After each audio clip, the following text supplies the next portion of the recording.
Halo semuanya, selamat datang di konten yang bakal bahas dunia kripto dari sudut pandang yang beda. Kalau lu baru nongkrong di channel ini, santai aja dulu. Tapi jangan lupa follow atau subscribe biar nggak ketinggalan info penting seputar kripto. Hari ini kita bakal bahas satu pertanyaan yang sering banget muncul. Kenapa sih ada ribuan mata uang kripto selain Bitcoin? Sebelum jauh, kita kenalan dulu sama istilah altcoin. Ini tuh singkatan dari alternative coin, alias koin alternatif selain Bitcoin.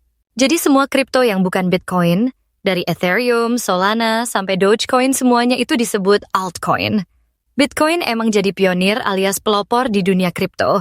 Dibuat tahun 2009 sama sosok misterius bernama Satoshi Nakamoto, Bitcoin muncul buat jadi uang digital yang gak dikontrol sama bank atau pemerintah. Tapi walaupun jadi yang pertama, bukan berarti Bitcoin bisa ngatur semuanya sendiri. Bitcoin punya kekurangan. Transaksinya kadang lambat dan biaya transaksinya bisa mahal kalau jaringannya lagi rame. Nah, kekurangan ini dimanfaatin sama developer alias pengembang buat bikin koin baru yang lebih cepat, murah, dan punya fitur tambahan. Inilah yang jadi alasan utama lahirnya banyak altcoin. Salah satu altcoin yang paling terkenal adalah Ethereum. Beda dari Bitcoin, yang cuma dipakai buat kirim dan terima uang, Ethereum bisa dipakai buat bikin aplikasi digital yang berjalan otomatis. Ini karena Ethereum punya fitur unik yang namanya smart contract, yaitu semacam program kecil yang bisa jalan sendiri tanpa perlu perantara. Misalnya buat pinjam uang, jual beli digital, atau voting online. Setiap altcoin biasanya punya tujuan yang beda. Ada yang fokusnya buat privasi transaksi, ada yang pengen proses lebih cepat, ada juga yang dibuat khusus buat game, musik, atau bahkan buat simpan data medis. Jadi altcoin gak cuman copy-paste Bitcoin, tapi justru lahir buat ngisi celah yang gak bisa dipenuhi Bitcoin. Kenapa harus ada banyak koin? Soalnya dunia nyata itu luas banget. Setiap industri kayak keuangan, pendidikan, logistik, bahkan kesehatan punya kebutuhan teknologi sendiri. Altcoin hadir buat nyoba, jadi solusi teknologi untuk berbagai sektor itu. Banyak orang kira blockchain cuma buat uang digital, padahal lebih dari itu. Blockchain adalah sistem pencatatan digital yang aman dan gak bisa diubah sembarangan. Altcoin biasanya dibangun di atas sistem blockchain juga, tapi dengan pengaturan yang disesuaikan dengan tujuan masing-masing. Beberapa altcoin fokus pada privacy, misalnya Monero dan Zcash, dua koin yang punya fitur penyembunyian data transaksi. Jadi siapa kirim ke siapa dan berapa jumlahnya, nggak bisa dilihat publik.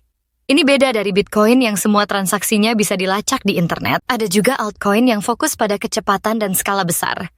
Misalnya Solana dan Avalanche yang bisa memproses ribuan transaksi per detik.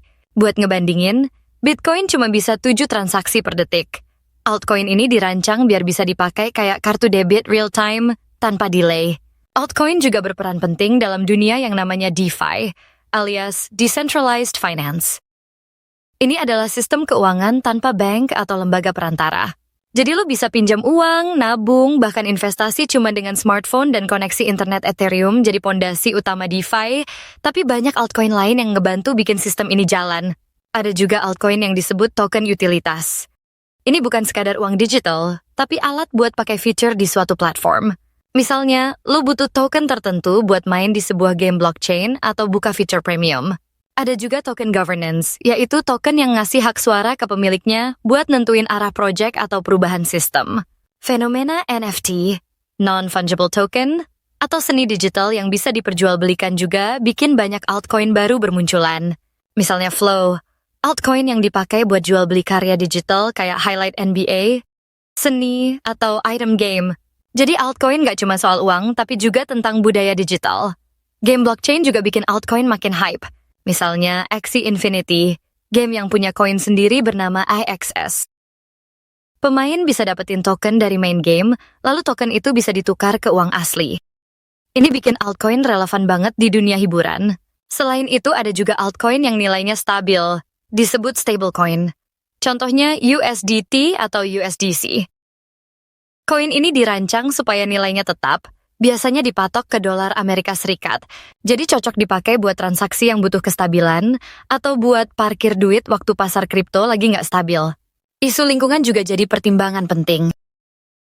Bitcoin sering dikritik karena proses miningnya, penambangan butuh banyak listrik. Nah, beberapa altcoin muncul dengan sistem yang lebih hemat energi, kayak Cardano dan Algorand. yang pakai mekanisme proof of stake, bukti kepemilikan, bukan proof of work, bukti kerja keras pakai komputer. Tapi karena gampang bikin koin baru, banyak juga altcoin yang muncul cuma buat sensasi atau cari cuan instan.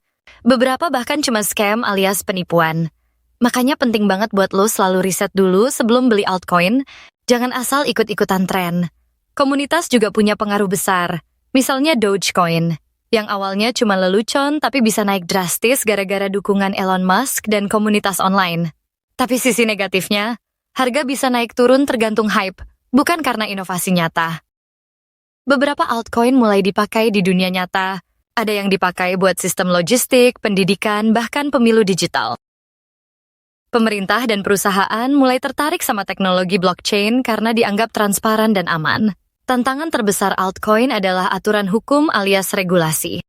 Banyak negara belum punya aturan jelas soal kripto, dan ini bisa bikin pasar altcoin nggak stabil.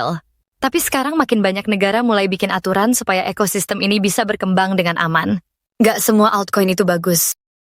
Ada juga yang disebut shitcoin, yaitu koin tanpa nilai atau tujuan jelas. Biasanya dibikin cuman buat ngeruk keuntungan cepat dari orang-orang yang nggak ngerti. Jadi penting banget buat lo bedain mana project serius dan mana yang cuman ngejar viral.